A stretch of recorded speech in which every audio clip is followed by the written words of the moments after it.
approach of what may be called the ultimate revolution, the final revolution, where man can act directly on the mind-body of his fellows. Well, needless to say, some kind of direct action on human mind bodies has been going on since the beginning of time. But this has generally been of a violent nature. The techniques of terrorism have been known from time immemorial, and people have employed them with more or less ingenuity, sometimes with the utmost crudity, sometimes with a good deal of skill acquired by a process of trial and error, finding out what the best ways of using torture, imprisonment, constraints of various kinds. But as I think it was Metternich said many years ago, you can do everything with bayonets except sit on them. That if you are going to control any population for any length of time, you must have some measure of consent. It's exceedingly difficult to see how pure terrorism can function indefinitely. It can function for a fairly long time, but I think sooner or later you have to bring in an element of persuasion, an element of getting people to consent to what is happening to them. Well, it seems to me that the nature of the ultimate revolution with which we are now faced is precisely this, that we are in process of developing a whole series of techniques which will enable the controlling oligarchy, who have always existed and presumably always will exist, to get people actually to love their servitude. This is seems to me the ultimate in malevolent revolution, shall we say. And this is a problem which has interested me for many years, and about which I wrote 30 years ago a fable, The Brave New World, which is essentially the account of a society making use of all the devices at that time available, and some of the devices which I imagined to be possible, making use of them in order to, first of all, to standardize the population, to iron out inconvenient human differences, to create, so to say, mass-produced models of human beings arranged in some kind of a scientific caste system. And since then I have continued to be extremely interested in this problem, and I have noticed with increasing dismay that a number of the predictions which were purely fantastic when I made them 30 years ago have come true or seem in process of coming true, that a number of techniques about which I talked seem to be here already, and that there seems to be a general movement in the direction of this kind of ultimate revolution, this method of control by which people can be made to enjoy a state of affairs which, by any decent standard, they ought not to enjoy. The enjoyment of servitude. Well,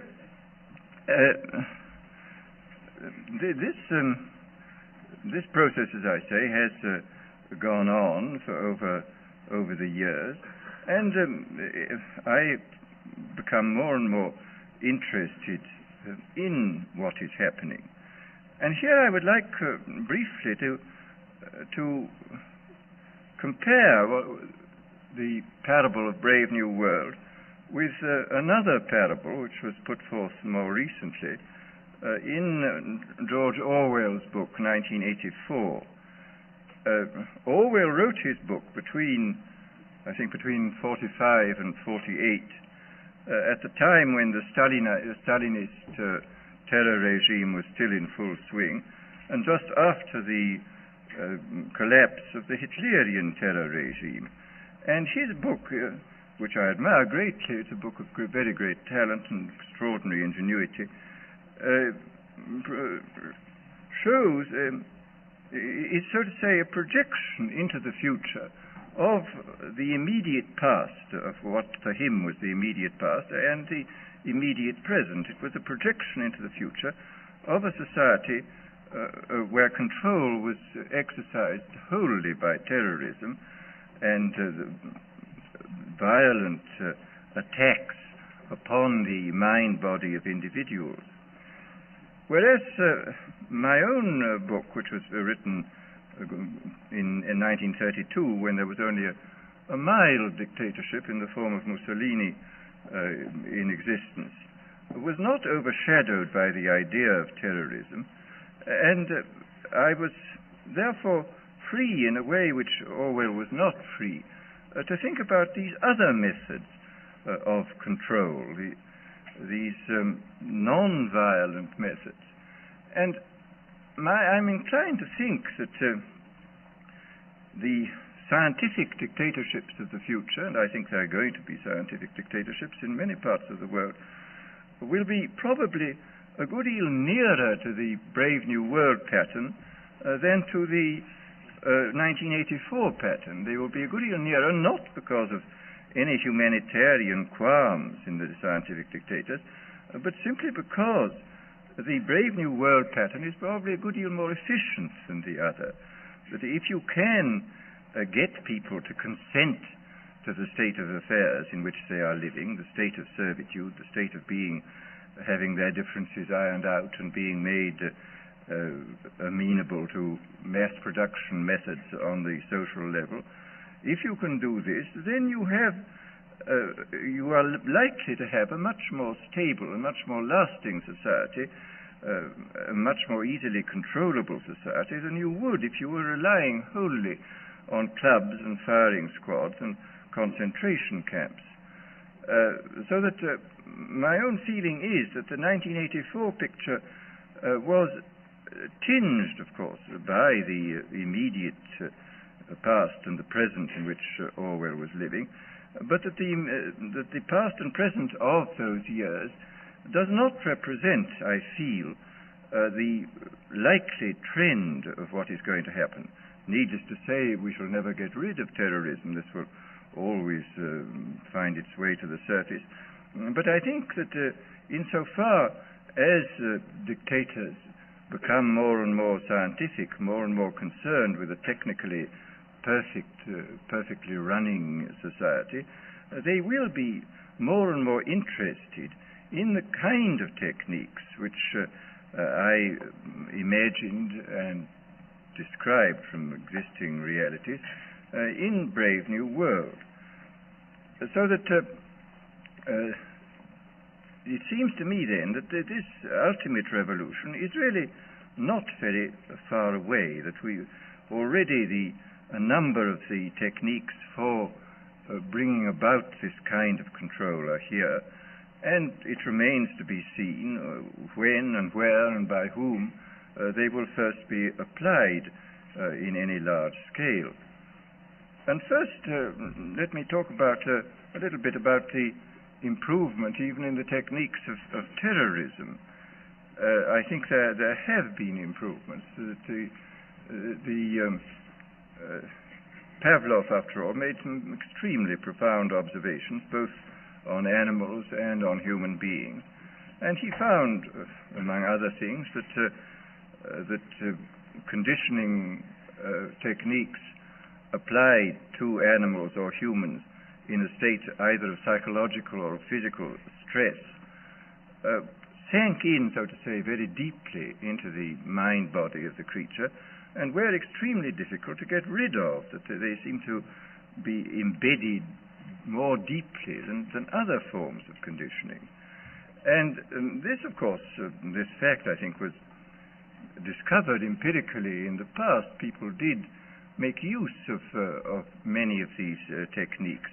But the difference between the old empirical intuitive methods and our own methods is the difference between a sort of hit and miss craftsman's point of view and the genuinely scientific point of view. I mean, I think there is a real difference between ourselves and, say, the inquisitors of the 16th century. We know much more precisely what we are doing than they knew, and we can extend, because of our theoretical knowledge, we can extend what we are doing over a wider area with a greater assurance of producing something which really works. In this context, I would like to mention the extremely interesting chapters in Dr. William Sargent's Battle for the Mind, where he points out how intuitively some of the great religious teachers, leaders of the past, hit on the Pavlovian method. He speaks specifically of Wesley's method of producing conversions, which were essentially based upon a technique of heightening psychological stress to the limit by talking about hellfire, and so making people extremely vulnerable to suggestion, and then suddenly releasing this stress by offering hopes of heaven. And this is a very interesting chapter of showing how completely, on purely intuitive and empirical grounds, a skilled natural psychologist, as Wesley was, could discover these Pavlovian methods. Well, as I say, we now know the reason why these techniques worked, and there is no doubt at all that we can, if we want to, carry them much further than was possible in the past. And of course, in the recent history of brainwashing, both as applied to prisoners of war and to the lower personnel within the Communist Party in China, we see that the Pavlovian methods have been applied systematically and evidently with extraordinary efficacy. I mean, I think there can be no doubt that by the application of these methods, a very large army of totally devoted people has been created. The conditioning has been driven in, so to say, by kind of psychological iontophoresis into the very depths of the people's being, and has got so deep that it's very difficult for it ever to be rooted out. And these methods, I think, are a real refinement on the older methods of terror, because they combine methods of terror with methods of acceptance, that the person who he is subjected to a form of terroristic stress, but for the purpose of inducing a kind of voluntary, quotes, acceptance of the state and the psychological state into which he has been driven, and the state of affairs within which he finds himself. So that, as I say, there has been, I think, a definite improvement, shall we say, even in the techniques of terrorism. Well, then we come to the consideration of other techniques, of non-terroristic techniques for inducing consent and for inducing people to love their servitude. Here, I mean, I think we can, I don't think I can possibly go into all of them because I don't know all of them, but I mean, I can mention a few of the more obvious methods which can now be used and which are based upon recent scientific findings. First of all, there are the methods connected with straight suggestion and hypnosis. I think we know much more about this subject than was known in the past. People, of course, have always known about suggestion, and although they didn't know the word hypnosis, they certainly practiced it in various ways. But we have, I think, a much greater knowledge of the subject than in the past, and we can make use of our knowledge in ways which I think the past was probably never able to make use of it. For example, one of the things we now know for certain is that there is, of course, an enormous, I mean, this has been always known, a very great difference between individuals in regard to their suggestibility. But we now, I think, know pretty clearly the sort of statistical structure of a population in regard to its suggestibility.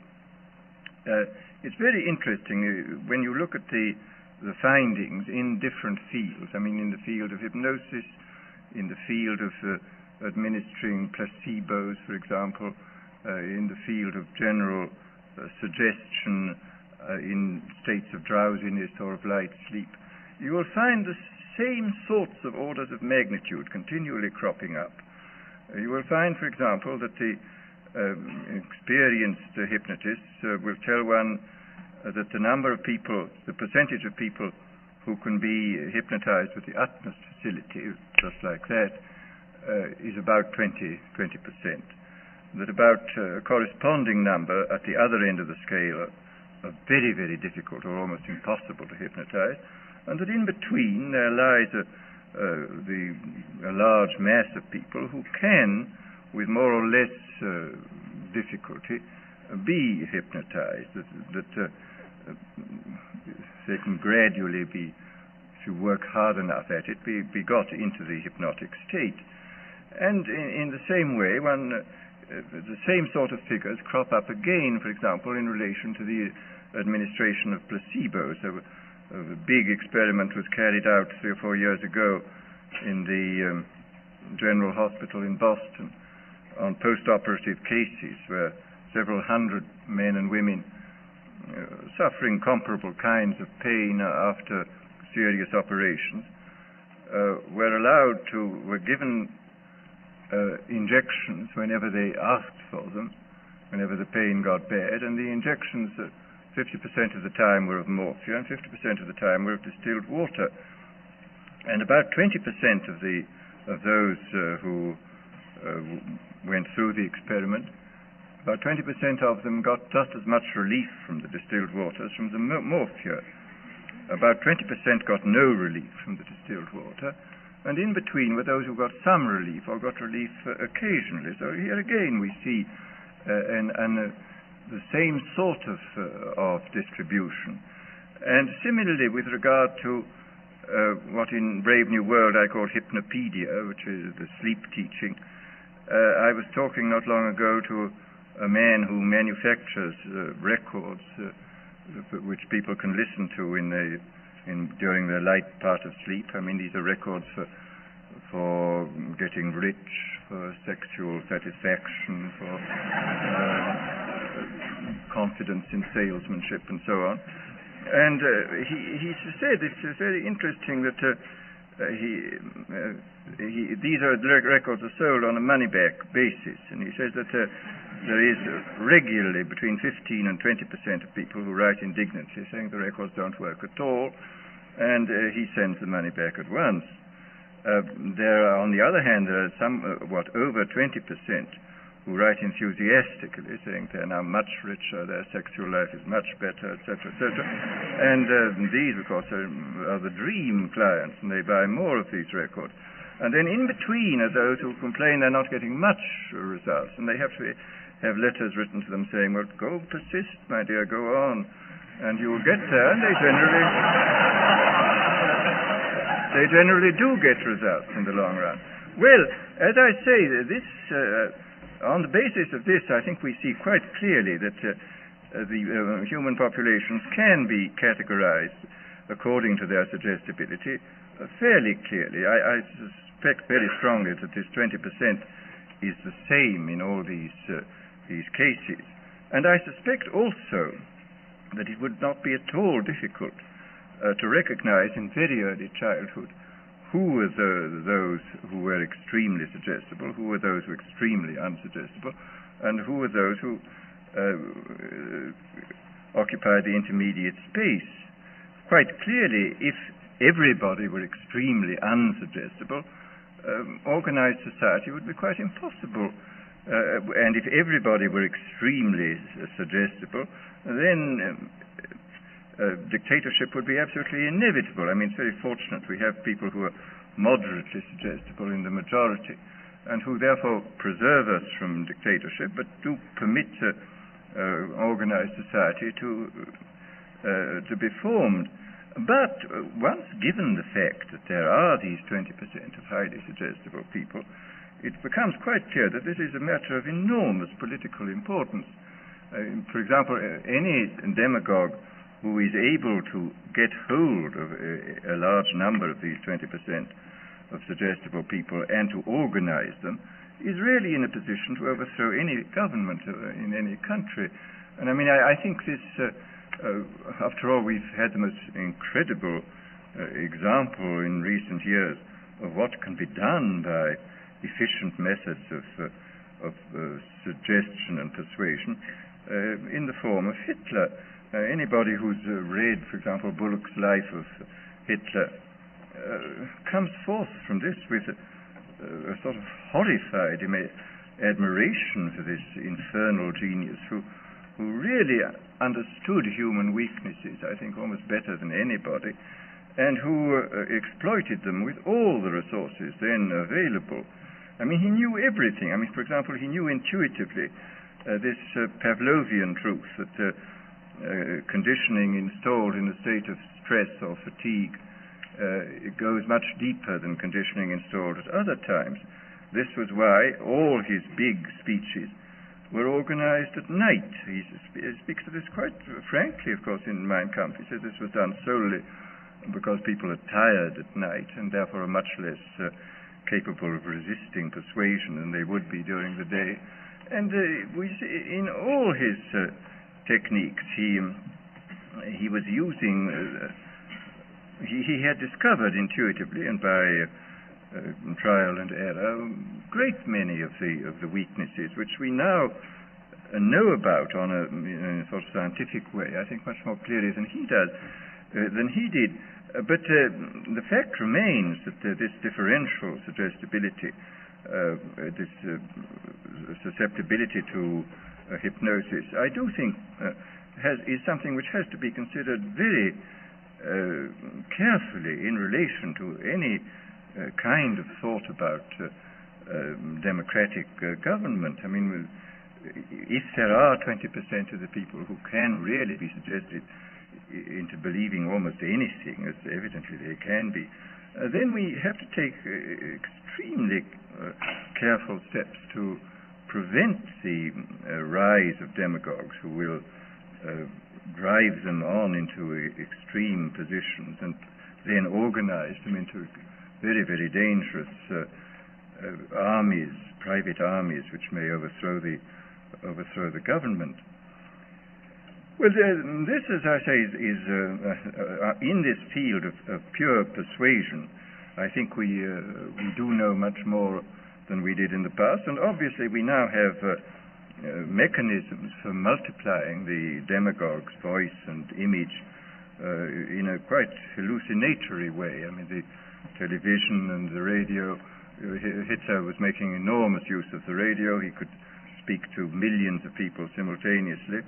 I mean, this alone, of course, creates an enormous gulf between the modern and the ancient demagogue.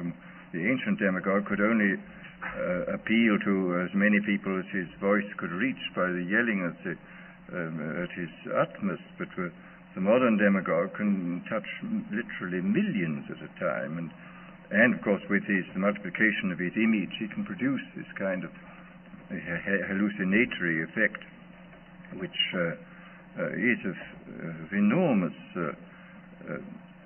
hypnotic and suggestive importance. But then there are various other methods which one can think of which have, thank heaven, as yet not been used, but which obviously could be used. There is, for example, the pharmacological method. This was one of the things I talked about in Brave New World. I invented a hypothetical drug called Soma, which of course could not exist as it stood there because it was simultaneously a stimulant, a narcotic, and a hallucinogen, which seems unlikely in one substance. But the point is that if you applied several different substances, you could get almost all these results even now.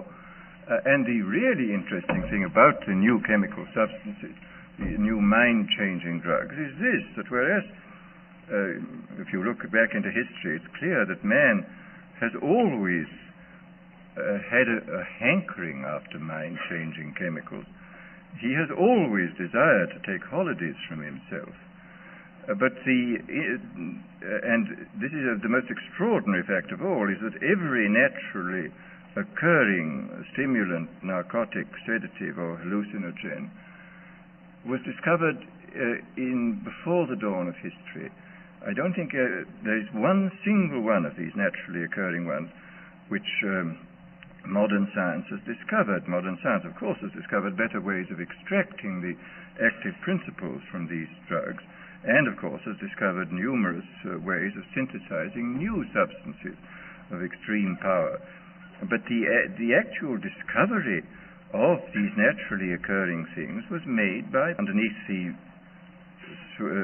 lake dwellings, the early Neolithic lake dwellings which have been dug up in Switzerland. We find poppy heads, which looks as though people were already using this most ancient and powerful and most dangerous of narcotics, even in the days before the rise of agriculture, so that man was apparently a dope addict before he was a farmer, which is a very, very curious comment on human nature.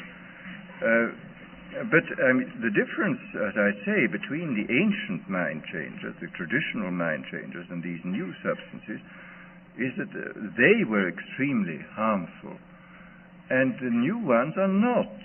I mean, even the permissible mind changer, alcohol, is not entirely harmless, as people may have noticed. And the other ones, the non-permissible ones, such as opium and cocaine, opium and all its derivatives, are very harmful indeed. That they rapidly produce addiction, and in some cases lead at an extraordinary rate to physical degeneration and death. Whereas these new substances, this is really very extraordinary. That a number of these new mind-changing substances can produce enormous revolutions within the mental side of our being, and yet do almost nothing to the physiological side. I mean, you can have an enormous revolution, for example, with LSD-25, or with the newly synthesized drug psilocybin, which is the active principle of the Mexican sacred mushroom. You can have this enormous mental revolution with no more physiological revolution than you would get from drinking 2 cocktails. And this is really a most extraordinary fact. And it is, of course, true that pharmacologists are producing a great many wonder drugs, where the cure is almost worse than the disease. Every new edition of medical textbooks contains a longer and longer chapter on what are called iatrogenic diseases, that is to say, diseases caused by doctors.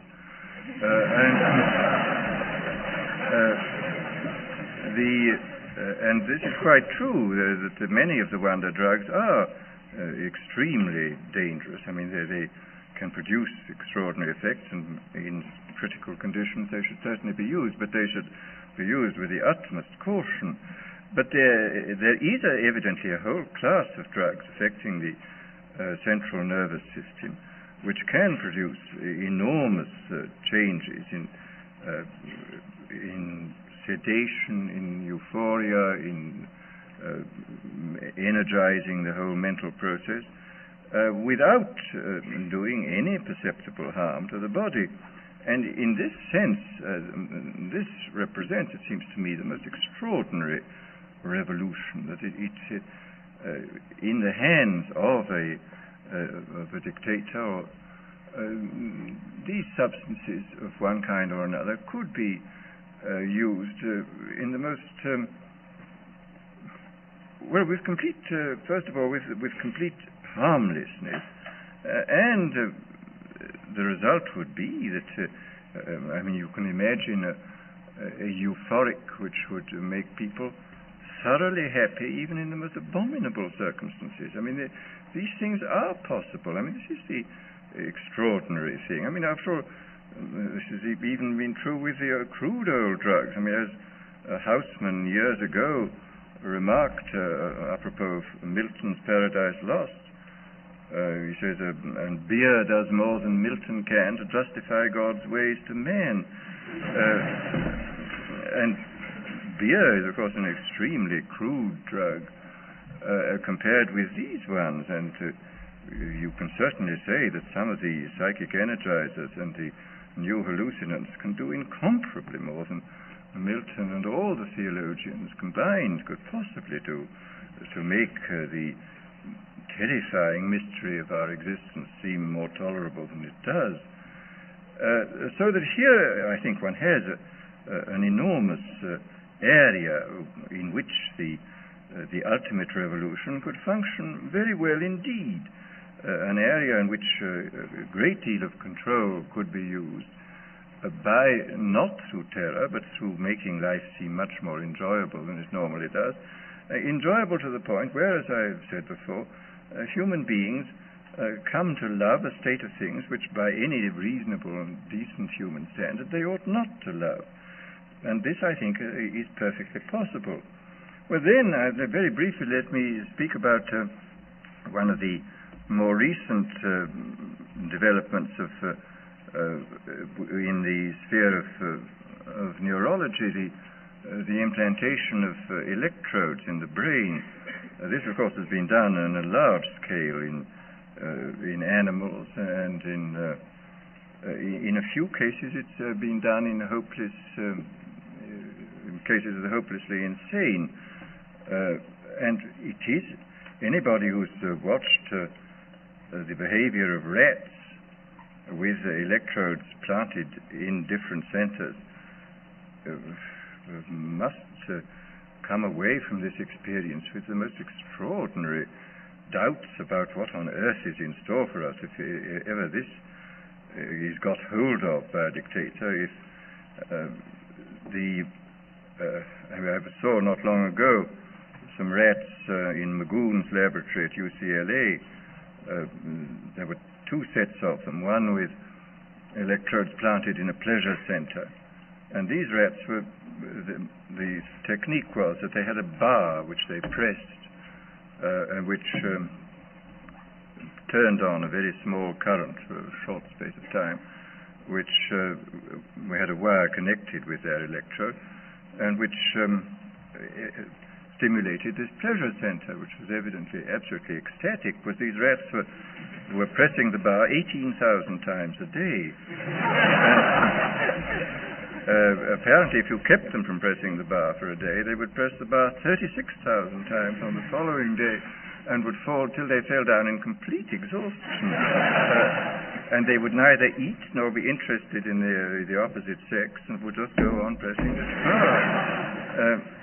Then the most extraordinary rats were those where the electrode was planted halfway between a pleasure and a pain center, and where evidently the result was a kind of mixture of the most wonderful ecstasy in being on the rack at the same time. And you would see the rat sort of looking at its bar and sort of saying, to be or not to be, that is the question. And finally would approach and do it. And then it would go back with this awful, if one can humanize or anthropomorphize, he was feeling something terribly mixed. And he would wait for quite a long time before pressing the bar again, but he would always press it again. This was the extraordinary thing. And I noticed in this most recent issue of Scientific American, there's a very interesting article on electrodes in the brains of chickens, where the technique is very ingenious. You sink into their brains a little socket with a screw on it, and the electrode then can be screwed deeper and deeper into the brain stem, and you can test at any moment, according to the depth which goes in fractions of a millimeter, of what you're stimulating. And these creatures are not merely stimulated by wire. They are fitted with a miniaturized radio receiver weighing less than an ounce, which is attached to them, so that they can be communicated with at a distance. I mean, they can run about in the barnyard, and you can press the button, and this particular area of the brain to which the electrode has been screwed down to will be stimulated, and you will get these fantastic phenomena that a sleepy chicken will suddenly get up and rush about, or an active chicken will suddenly sit down and go to sleep, or a hen will suddenly start sitting as though it were hatching out an egg, or a rooster will start fighting, or will suddenly go into a state of extreme depression. The whole picture of the absolute control of the drives is terrifying. And in the few cases in which this has been done with very sick human beings, the effects are evidently very remarkable too. I was talking last summer in England to Gray Walter, who is the most eminent exponent of the electroencephalogram techniques in England, and he was telling me that he's seen hopeless inmates of asylums with these things in their heads, and that these people were suffering from uncontrollable depression, and they'd had the electrodes inserted into something resembling evidently the pleasure center of the rat. Anyhow, when they felt too bad, they just pressed a button and the battery in their pocket, and he said the result was fantastic. The mouth would go down, would suddenly turn up, and they would evidently feel, I don't know for how long at a time, very cheerful and happy. So that here again one sees the most extraordinary revolutionary techniques which are now available to us. Now, I think what is obviously perfectly clear is that for the present these techniques are not being much used except in a purely experimental way. But I think it is extraordinarily important for us to realize, first to realize what is happening, to make ourselves acquainted with what has already happened, and then to use a certain amount of imagination to extrapolate into the future the sort of things that might happen. I mean, what might happen if these fantastically powerful techniques were used by unscrupulous people in authority? What on earth would happen? What sort of society would we get? And I think this is peculiarly important because as one sees in looking back over history, we have allowed in the past all those advances in technology which have profoundly changed social and individual life. We've allowed them to take us by surprise.